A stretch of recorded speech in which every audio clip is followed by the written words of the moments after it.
coronavirus situation and prevention and control measures in China. Since the outbreak of the disease, the Chinese government has taken a serious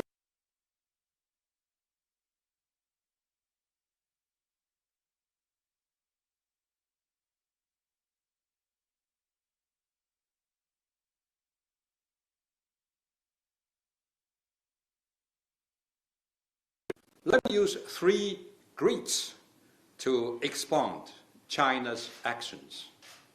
First, the Chinese government has attached great importance to epidemic prevention and control. President Xi Jinping has made important instructions on many occasions, emphasizing that safety of life and health of people are the top priority. He also called twice the meetings of top leadership and set up a task force to map out plans of epidemic convention.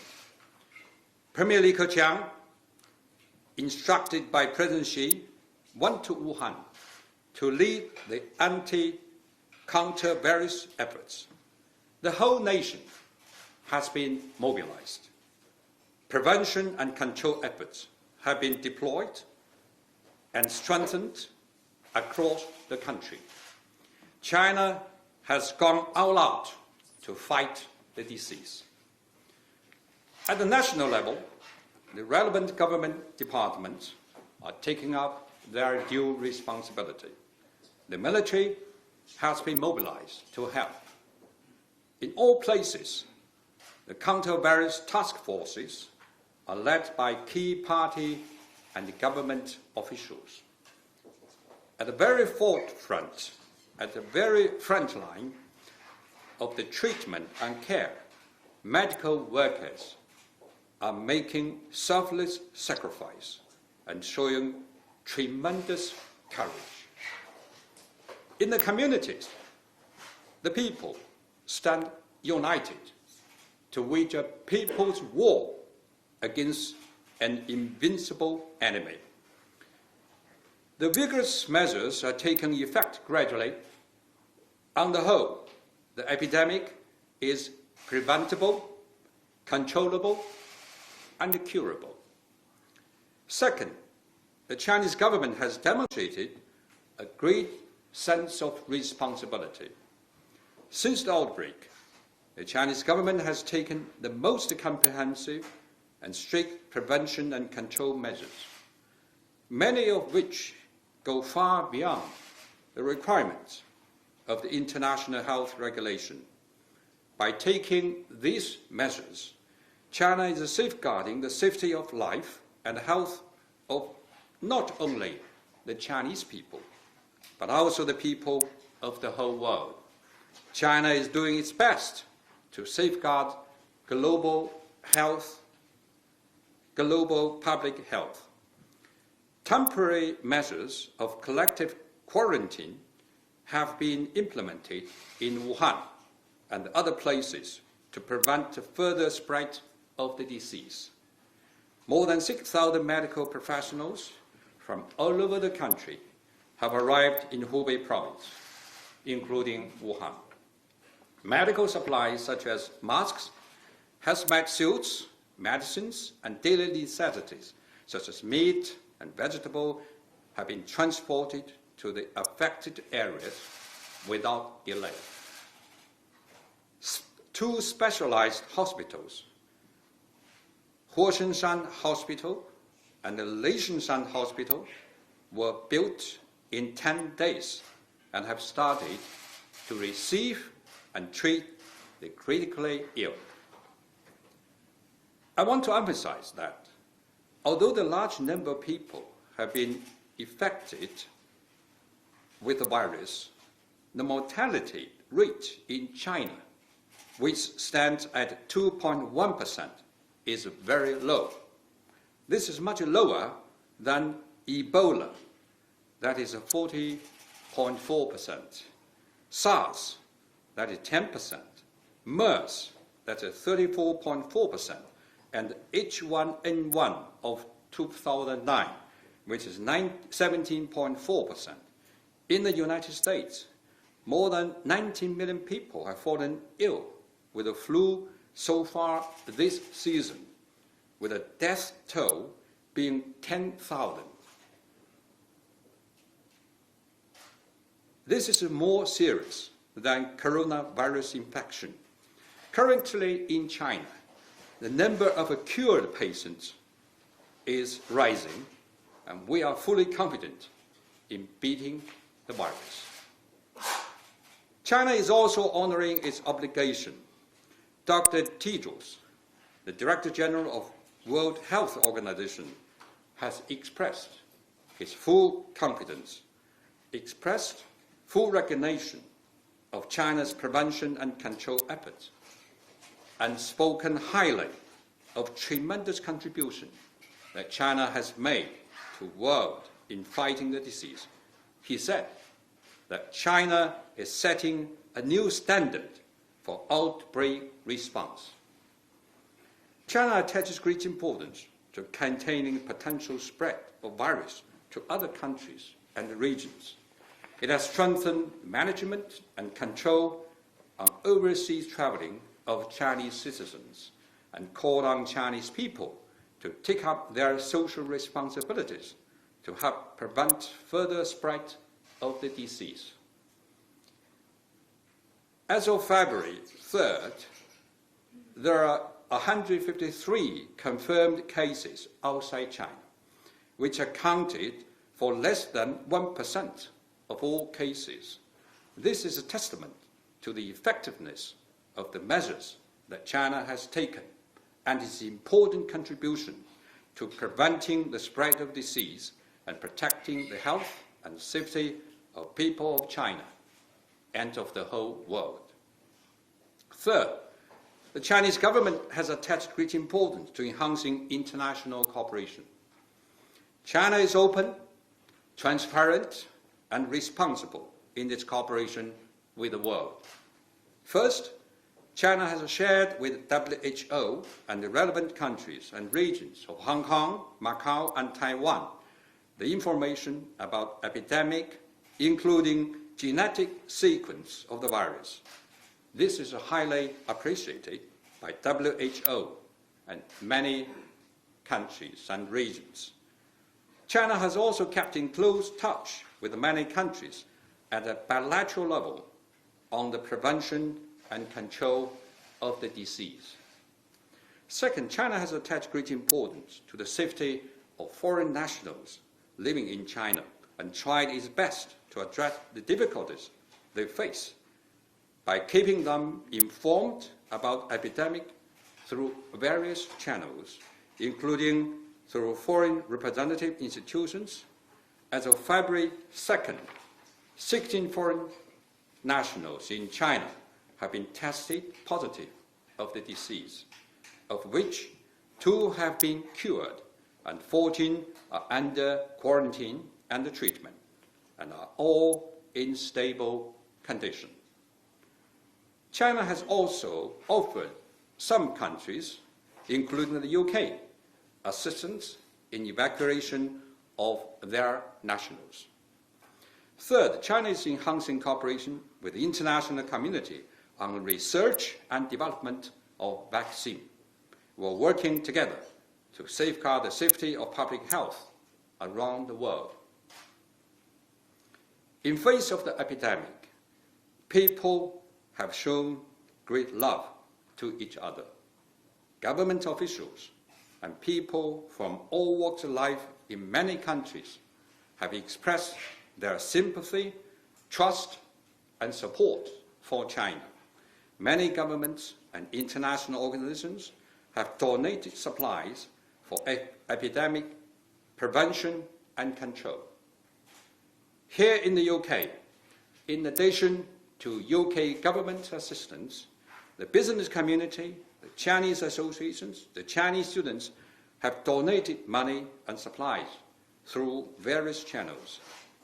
A few days ago, right here at the Chinese Embassy, a donation ceremony was held attended by more than 20 Chinese community and student associations in the UK.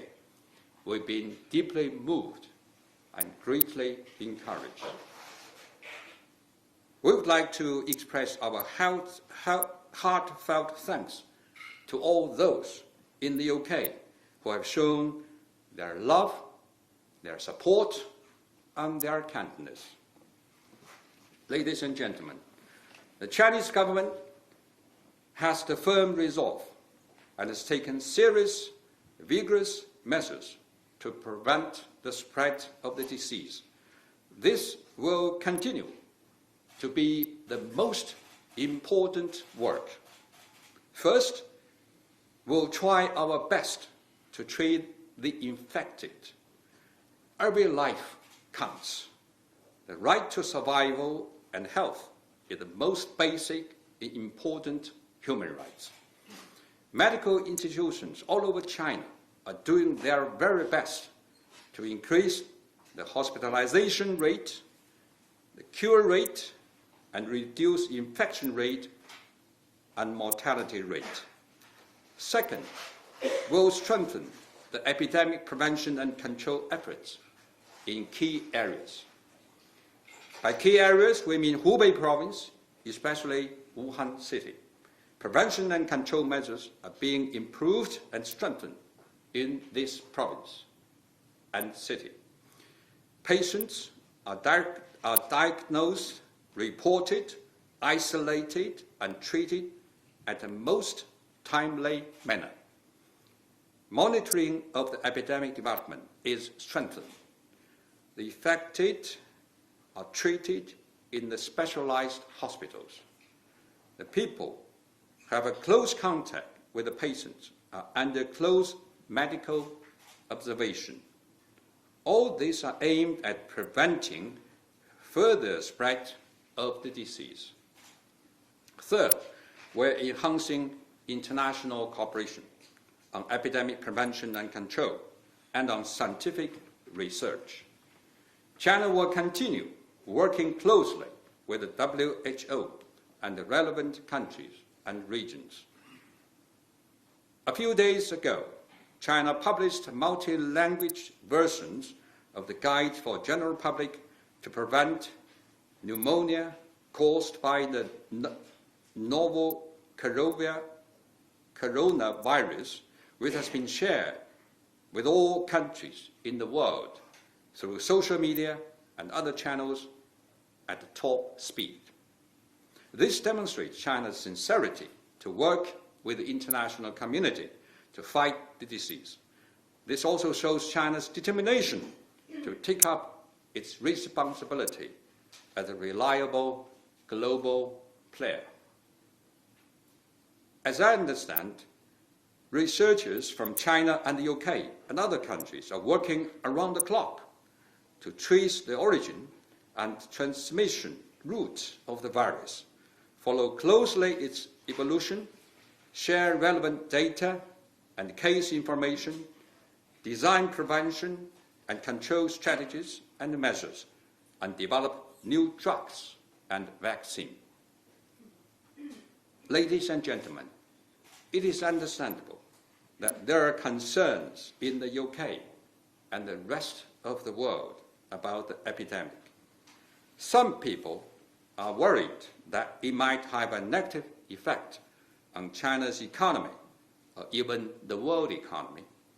There are also overreactions by individual countries, panic among the public, and even insulting and discriminatory remarks and behavior targeting the overseas Chinese community. With regard to these issues, I want to stress the following 4 points. First, the impact on China's economy should be seen from a comprehensive perspective. At the moment, the epidemic is having a relatively severe impact on the service sector, including transport, tourism, hospitality, catering, films, and entertainment. But the impact will be short-term and temporary. It will not change the fundamentals of China's economy. which will maintain sound growth in the long run. China's economy is highly resilient and has enormous potential for growth in mid to long term. China has the capability and confidence to minimize the economic impact of epidemic. The World Bank and IMF and the world-respected economists in the world have all agreed that the impact of epidemic on China's economy is temporary, and they have a full confidence in the future of China's economy. Second, understanding the epidemic should be objective and reasonable. The WHO has reiterated that it disapproves of and is even against travel and trade restrictions on China. In recent days, the UK, at the bilateral level, has fully recognized China's tremendous efforts and effective measures in fighting the virus. It has also expressed willingness to enhance cooperation with China and do its best to assist China in these efforts. It is our hope that the governments of all countries, including the UK, should understand and support China's efforts, respect the professional advice of WHO, avoid overreaction, avoid creating panic, and ensure the normal cooperation and exchanges between countries. Third, media reports of epidemic should be objective and fair. Coronavirus have been hitting the headlines in many countries, including here in the UK.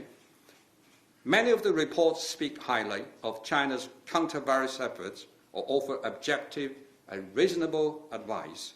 We appreciate all this. However, some reports are biased and even maintain malicious slander and disinformation. Rumors and panic are more frightening than the virus itself. Confidence and determination are of vital importance in overcoming epidemic. The issue of public health goes beyond national borders and requires the joint efforts of all sides, including the media, who should take up their due social responsibility in this battle against the common enemy of mankind. Fourth, we should join hands to oppose any insulting or discriminatory words and behavior. I fully agree with Dr. Tedros, the Director General of WHO, who said, "This is a time for facts, not fear. This is a time for science, not rumors. This is a time for solidarity, not stigma." I believe this is a time for reason and cool-headedness. This is a time for scientific approach and reasonable response. It is my hope that people from all quarters of society will stand up against this challenge and pull together. Ladies and gentlemen, a Chinese saying goes, "One people of one mind, they can move mountain tide." Mountain Tai is one of the highest, biggest mountains in China.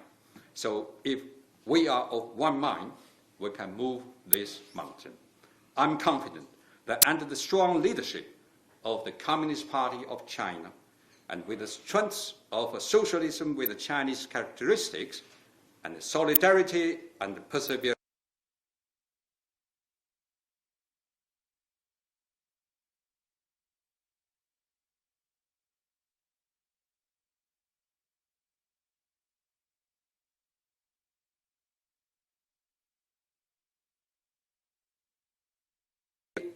I want to share a heartwarming clip showing how British friends, old and young, are standing with us to meet the challenges.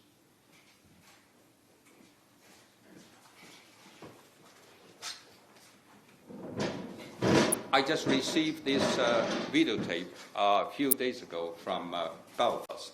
It's very moving.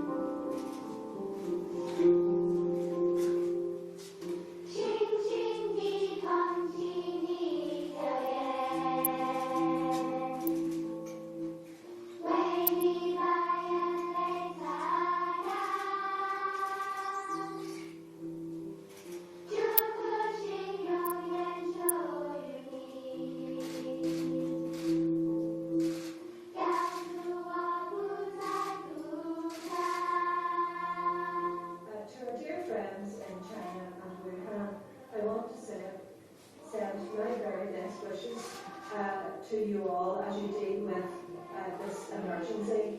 Our thoughts and prayers are with the people and the families affected by the virus and by all of you who are working around the clock to ensure that they get the treatment that they need and that the infection is stopped from spreading any further. We stand in solidarity with you. As all my colleagues in China, I know that this is a particularly hard time. It's heartbreaking when the news is coming to us about the difficulties that you're currently facing. But you're a strong nation, you're a committed nation. You will get through this. The people in Korea, the people in Northern Ireland are behind you 100%. We believe in you, and we know that the doctors will be on top of this, and any advice given will be taken. Keep strong, we're behind you. We would like to wish everyone in China a speedy recovery from the terrible virus that they're suffering from at the minute. We hope you all get better very soon and are back to your wonderful selves. Good luck and get well soon. Hi, my name is Monica. I just want to say a few words, to you, to all the people in China. They have this horrible time now. We are still with you. We think about you. You have to be strong. You have to go, through that horrible time all together. Don't give up.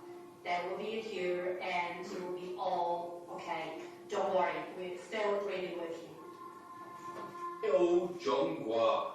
We in Northern Ireland send our best wishes to the people of China as they fight the coronavirus. We hope that they get better soon and that they will be able to take their place in the world again as the great country that they are. Best wishes from Northern Ireland. 中国加油，我党加油。中国加油，China。湖北加油，武汉加油。湖北加油，武汉加油。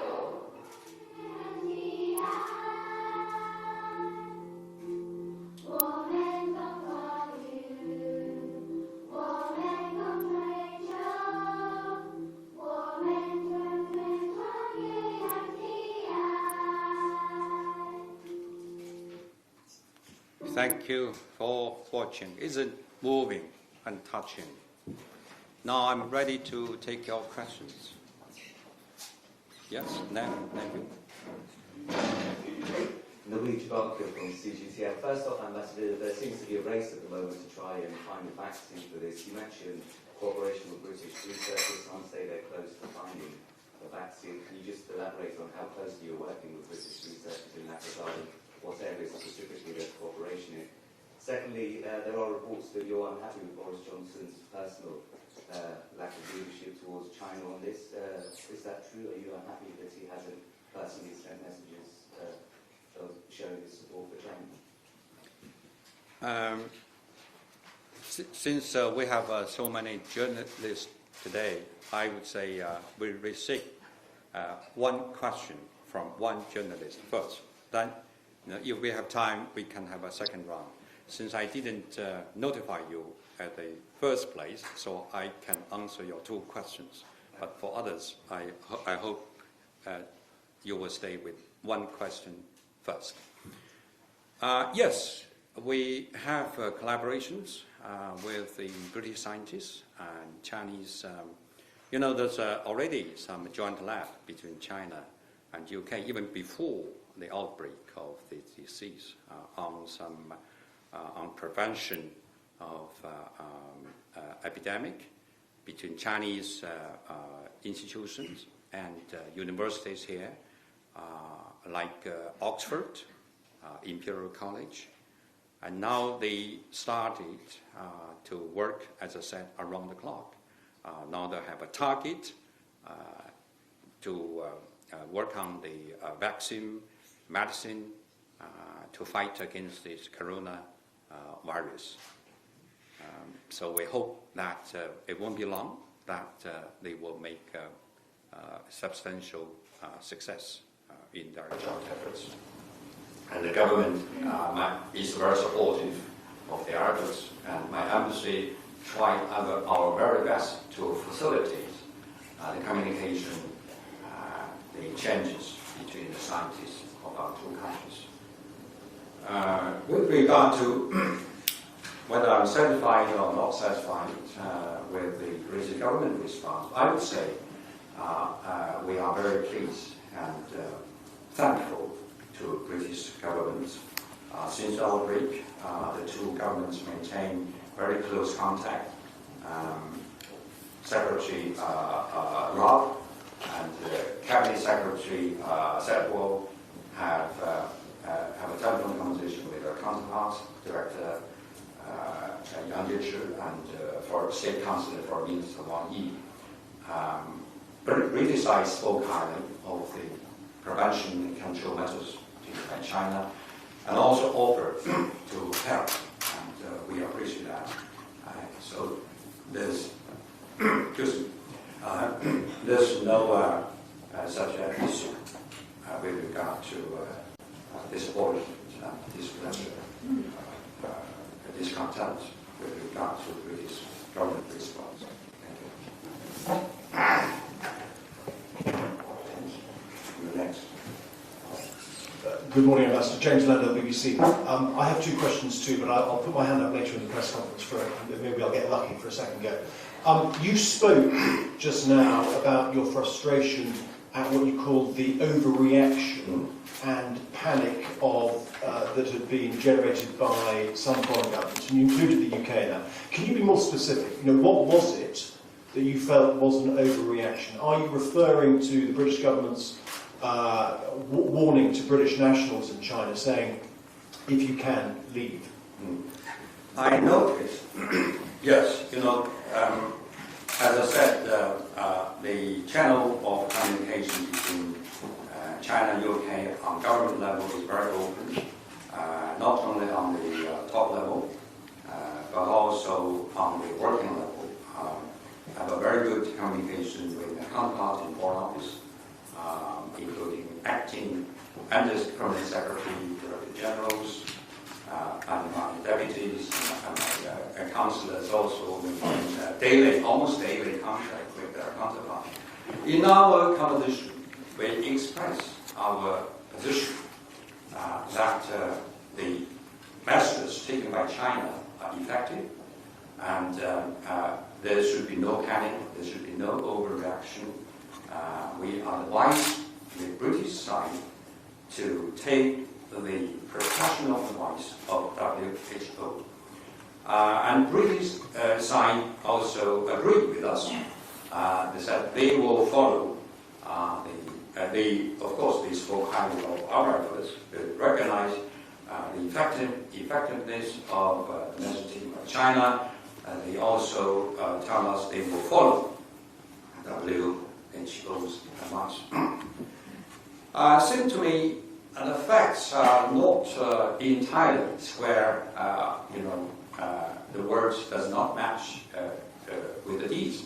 So I noticed, probably you also noticed, that Director General has spoken publicly his reservation or maybe his criticism of British government's latest advice to ask all people to leave China.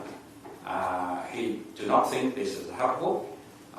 He does not think this so-called, the word he used, blanket approach towards the epidemic in China. Because there's a quarantine city and province, but not the whole China is outbreak area. So I think that life is still normal in most parts of China. And so I do say again, in private and public, that I hope the British government and the British public should take objective, cool-headed view of what is going on in China. And I do hope that they should regard it first as a threat to the whole world. So that calls for the international effort. We should support each other rather than to weaken the other's efforts. So that is my advice. So you reserve your second question for the second one? I don't want to be generous. I'll wait till later. Yeah, that's good. Yeah, please.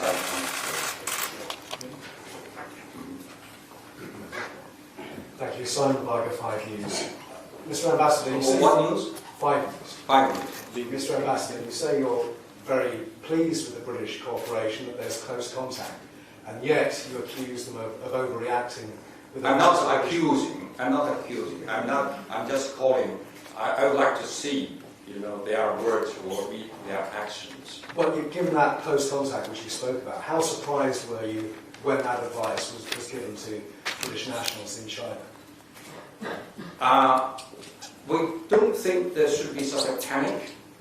We've been given notice before they make a formal announcement. So that's why we keep close contact.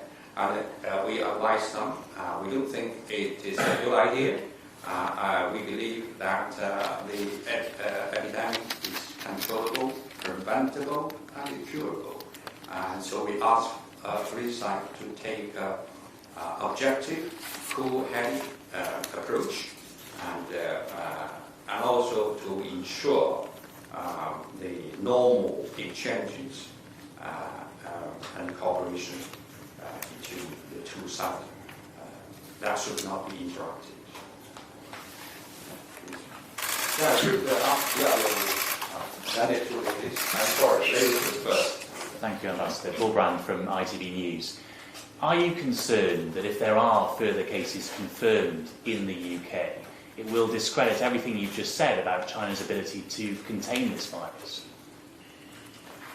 I can't rule out that there will be new cases, because this is really something we do not know well. That's why there's intensive efforts by scientists from all countries, especially in China and UK, to work together, try to find a cure, vaccine. But so far, I'll give you one example why we said it's curable and controllable. So far, the cured cases is double the death cases. And also the cured cases still increasing, just as and the whole country is mobilized, just as the President Xi said, we are racing with the time. We will try our best to get ahead of the further spread of the disease. So I think we are confident, since there are about 1,200, almost 1,150 or something like that, cured cases. Of course, I know the death toll now is 562, but we compare the two. So we have more cured cases than death cases. Thank you. Deborah Haynes from Sky News. There's been reports of an increase in hate crimes against Chinese students, Chinese citizens in the UK, including at universities, ever since the outbreak of this virus. What's your reaction to that? What do you think of that? I would say, in general, the public is very supportive, sympathetic with China. As we showed the video clip, it's from primary school. I received it from this primary school, showing their solidarity with China.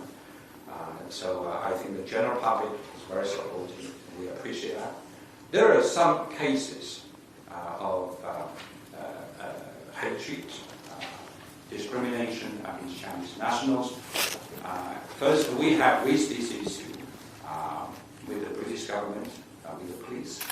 We also issued advice, warning advice to Chinese citizens, either living here or traveling to this country, about this incident, so that they can be well protected.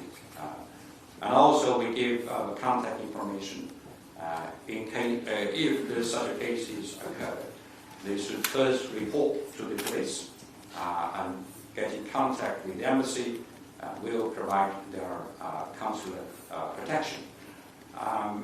We did receive some reports from campus of universities and even in some middle school and primary school. I think there are many reasons for it. There's lack of understanding of the epidemic, and also misinformation by some of the media. I wouldn't blame you, but I think you should take up your responsibility how to report the epidemic in a responsible, scientific way, so people would know there's nothing to worry about that. Of course, there's also some deep-seated racism not only in this country, but anywhere. So I think at a crisis like this, country should stand together, and people should realize that we have a common enemy of mankind. We should say no to discriminatory words and behavior. So that's why I'm calling for the public, the media, and people from all walks of life to stand together, pull together against the same challenges. I think I have a back of the group. Thanks, John Ong from Bloomberg. Thanks for holding this today. You said a few minutes ago you made some comparisons between this outbreak of coronavirus and MERS, SARS. I think you also mentioned flu. And you said, I believe what you said was that this is not as serious. I'm talking about the death tolls. You're saying the death toll isn't as high. So, are you trying to get across the message that this is not as, that this is still in the very early stages of this outbreak? And is this not a message that you're portraying to people in China or to people worldwide that this is not as serious as other outbreaks? The message I'm trying to get across is that this should not be a panic. It's a disease, it's an epidemic. We attach great importance to the seriousness of this epidemic. But we believe we have confidence, resources, capability to overcome this virus. Now, the whole nation has been mobilized from top to down to a very grassroots level. And I will show you the increase of the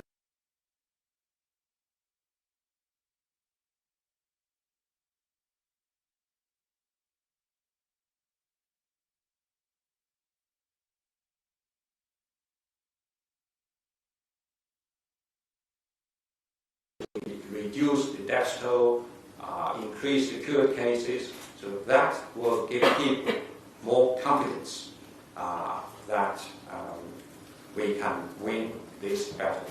Definitely, I think we have a strong leadership, we have a strength of our system to mobilize the whole country, and we have the people united, and also we have support of the international community.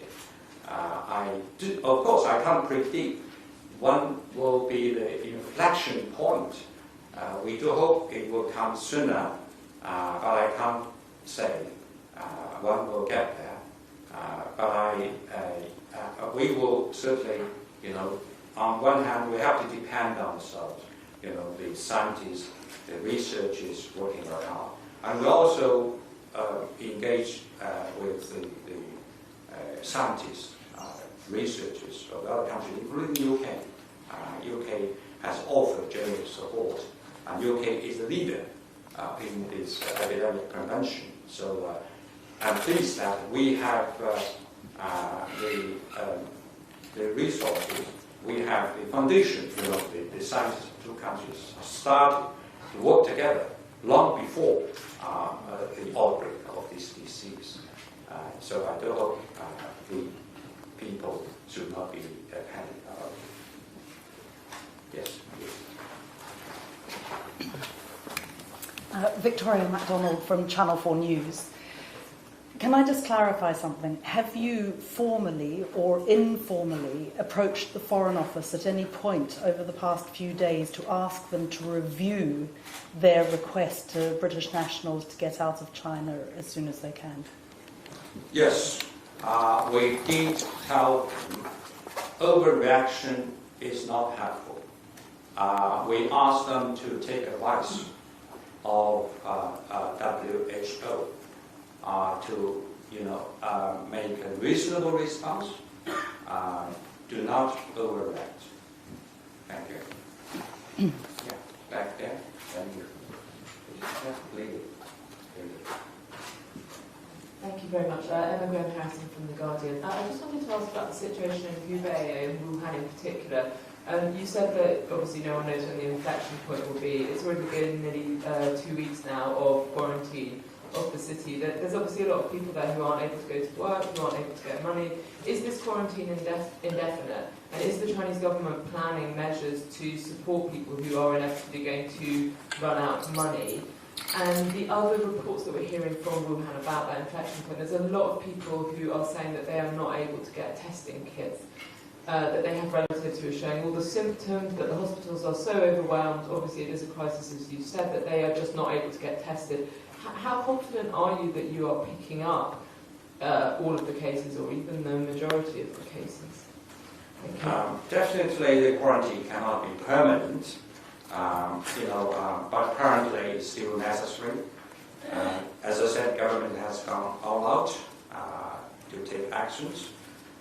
Also, it's a comprehensive approach, so that's why I'm saying the whole nation has been mobilized, not only medical staff. Medical staff are on the very front line of giving treatment to the critically ill and the people who need Medicare. But also, the logistic department, transportation department. I think this every day. I think the Guardian, you have a journalist based in. Do you have a journalist based in Beijing? Yeah, we're a journalist in Beijing, not in Wuhan. Seems to me he's not doing a very good job. And this is not critical of his reporting. The department concerned give daily briefing these days.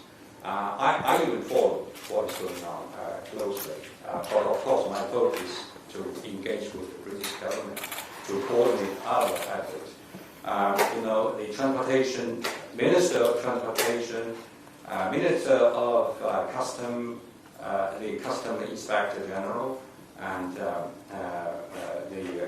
minister of industry give all the briefings about the supply, as I said, supply of basic needs, food, vegetables, and I think there shouldn't be a panic with regard to this, and people, I can't say enjoy normal life, but their daily necessities are guaranteed, and the president and premier both put emphasis that as I said, the safety of health, safety of life and health are top priority of the government.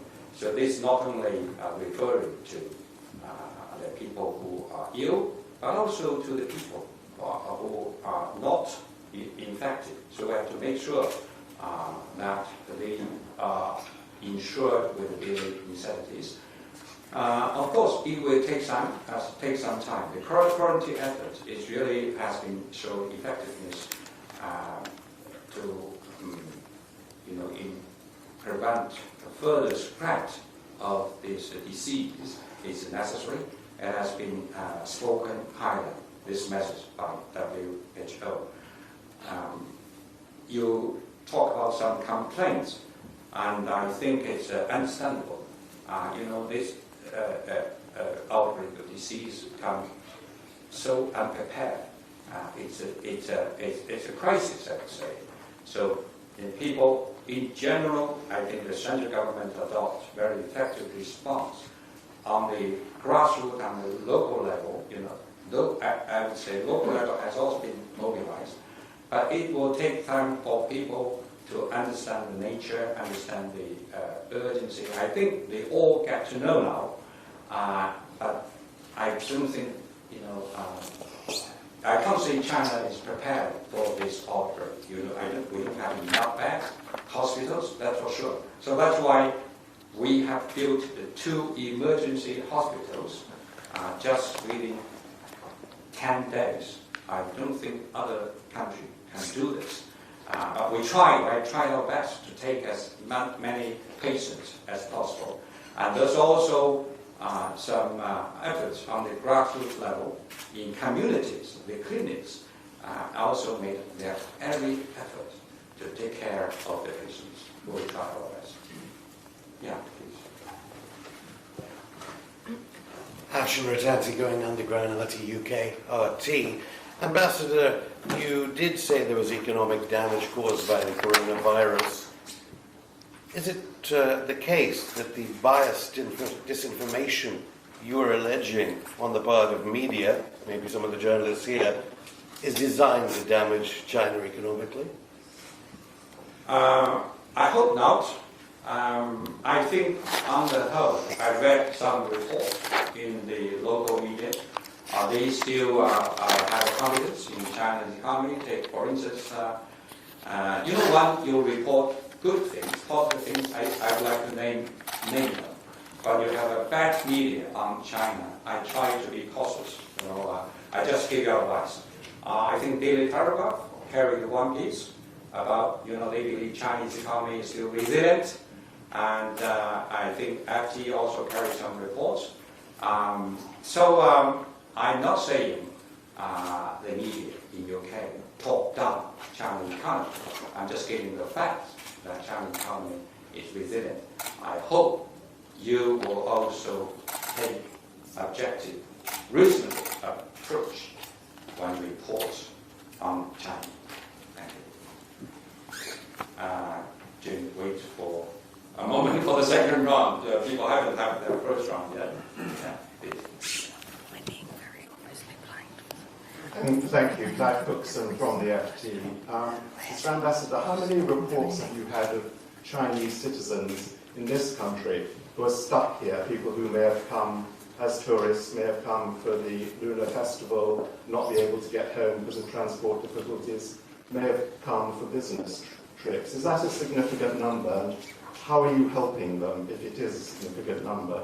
How are you looking after them, make sure they have money, accommodation, etc.? We are trying our best to help them. Some of people from Wuhan and Hubei got stranded, and the government tried to get the charter flights to take them home. And we are here also trying to get in touch with the people from Wuhan and from Hubei Sea to see if they have difficulties and if they have requests to get home but faced with difficulties. But many of them told us they would like to stay. They are still have a business. They haven't finished their work here. So we are very open. We try our best to help them. Thank you. Please. I'm Catherine Philp from The Times. There's been some warnings from the likes of WTO about ensuring that the global reaction to the crisis is driven by medical need and not political need.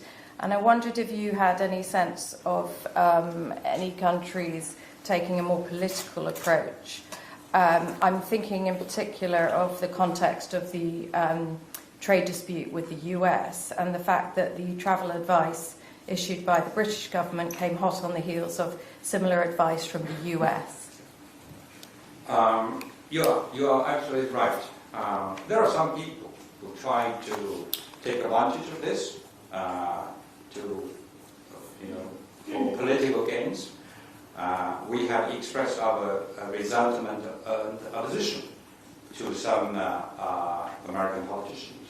One, they try to make irresponsible remarks and try to take advantage for their political gains. We don't think it's in the interest of the United States, not to say damaging to the collaboration between the two countries.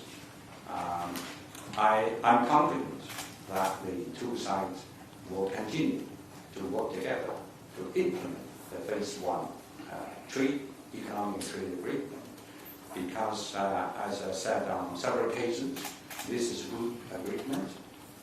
It's beneficial not only to China and US, but also to the world. Of course, you need the two to tango. So we are committed to implement this agreement, and I hope the other side will do the same. Thank you.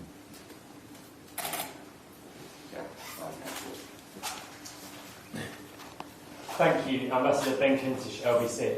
It's been reported this morning, Ambassador, that you had some concerns about Boris Johnson's failure to engage with the Chinese government directly on this issue. So I wonder if you could say a little bit more about that. And secondly, what are you hearing about the advice that was given to British citizens to leave China? As you said, that's against WHO advice. What's your sense of why that advice was given by the UK government? You asked two questions. I can only answer one, then come back to you. Otherwise, I can't face keep question from James. With regard to Prime Minister, I think the channel of communication is good, and he held a Chinese New Year reception at number 10. Both he and my wife were invited. We had a good conversation. I conveyed the greetings from President and Premier. As a matter of fact, when he was elected Premier, he sent a message of congratulations. I take this occasion to convey greetings from the top leaders from China face to face. And he also reciprocated his greetings to the Chinese leaders. And he told me he is still committed to the golden era of China-UK relations. So it's a very affirmative commitment. I think the channel of communications between our two governments are very good. As for your second question is not that difficult to answer. I think you have to ask the Foreign Office or maybe Foreign Secretary himself what is the reason for him to give this advice. I can't read their mind. I can only say my advice is do not overreact. Thank you. Yes, please, back there. Yes. I remember. Thank you. Sophia Yan from the Daily Telegraph. I just want to clarify something. I'm really in Beijing. I'm in for 2 days. You said that life in China is very normal. That's not necessarily the case. I've traveled through many cities in the last few weeks as this outbreak has occurred, and the cities are shut down, even ones outside of the official quarantine zone. Public transport's being closed. People are afraid to go outside. Foreigners are leaving. So what you said before isn't really true. I just wanted to make that clear. What I'm saying that you can't regard the whole country as the same situation in Hubei and Wuhan. Yes, of course. The whole country is different. Other countries, you do not need the whole nation to be mobilized. I'm not saying everything is normal in China. I'm just saying you shouldn't overreact to what is going on in Hubei and Wuhan as you take the whole China as an epidemic zone. So do not overreact. That is what I'm saying. I understand what you're saying, but you say that to the rest of the world. What are you saying to your people at home? They are overreacting. They're very worried about what's going on. I've interviewed people who have died, their family members have died within days of the onset of symptoms. They were never tested for the coronavirus, and thus weren't included in the official count. So how confident are you that these numbers that are coming out from the National Health Commission are indeed, in fact, capturing all the cases that could be out there? You know, there are other outlets, The Guardian, for instance. My advice to you is to stay with the official figures. Do not believe in rumors. Do not spread rumors. Do not spread panic. I think this is a time, as I said in my presentation, time for cool-headedness, not to be panic, to be responsible. And also, my advice to you are from David Harbour, right? I am. Do not. It's okay. You focus on individual cases, but do not miss the big picture. When you miss the big picture, you do not know what is the real situation in China. That is my piece of advice to you. Thank you. I never actually got to ask my question. I just wanted to I clarify. think you're overdone. I wanted to make a comment to clarify what you were saying. I haven't had a chance to actually ask my question. I wanted to know what kind of directives the central government is giving to local governments, because a lot of provinces and cities are also implementing basically quarantine situations, even if the city itself has not announced as such. They're shutting down public transport, they're closing down roads, there are temperature checkpoints, there are compounds that aren't letting people back in if they've traveled anywhere in the country for the last 14 days. So where are these actions coming from? Are they locally, are they coming from a local government perspective, or is the central government asking local officials to do this? I can't rule out that some local government overreact to this. But generally speaking, the government should take up their responsibility. As I said, in all places, the key party and government officials now lead the task force to address this crisis. That is their responsibility. And the instructions from the central government is very clear. I think the President called twice the top leadership meeting, that is the standing committee of the political bureau. It's very rare, in China's history, to have twice meetings after such a short period of time. And he called another meeting yesterday. That is a direction, that is a directive from the central government. I hope you will read them, word for word, sentence for sentence. That's clear, that's a period, that's instructions from the central government. We ask the local government to follow the central government.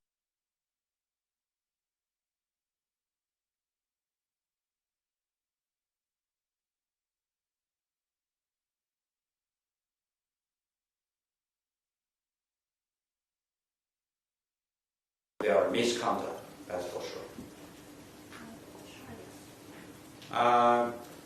We just run out of time, and since I promised you, Jim, for your second question, you have the final question. Thank you very much, Lead Ambassador. Some people have said that this crisis has shown both the strength and weakness of the Chinese one-party state. On the one hand, the astonishing mobilization of resources in a very short space of time, the 2 emergency hospitals that you referred to. But equally, the Chinese Politburo Standing Committee has referred explicitly to the shortcomings and deficiencies of the initial response. In other words, the lack of transparency, the blame culture, the desire to close it down rather than actually get to grips with this virus very, very quickly. So how do you respond to that challenge? How much does this crisis challenge the political model of the Chinese state? First, I should correct you. China is not a one-party state. We call China is a country led by the Communist Party, but we have 8 democratic parties working together. So I recommend you to read some basics of China's political system. And they are also very active. They are also very active. They are very active. Many of the members of the Democratic Party are top scientists. They offer their opinions. They advise the government what to do, in fighting this virus. I'm pleased you recognize the strength of the system, but we also would say no system is perfect. I don't think you can say in a very affirmative way that the British system is perfect. It takes you 3 years to figure out the Brexit, I do not want to be critical, but I think every system has a room to improve. So that's why I'm always saying the largest room on earth is the room for improvement. And as you said, I'm pleased that you read very carefully the press release of the top leadership meeting that we recognize there are shortcomings, there are rooms to improve, so that we can do a better job in the future.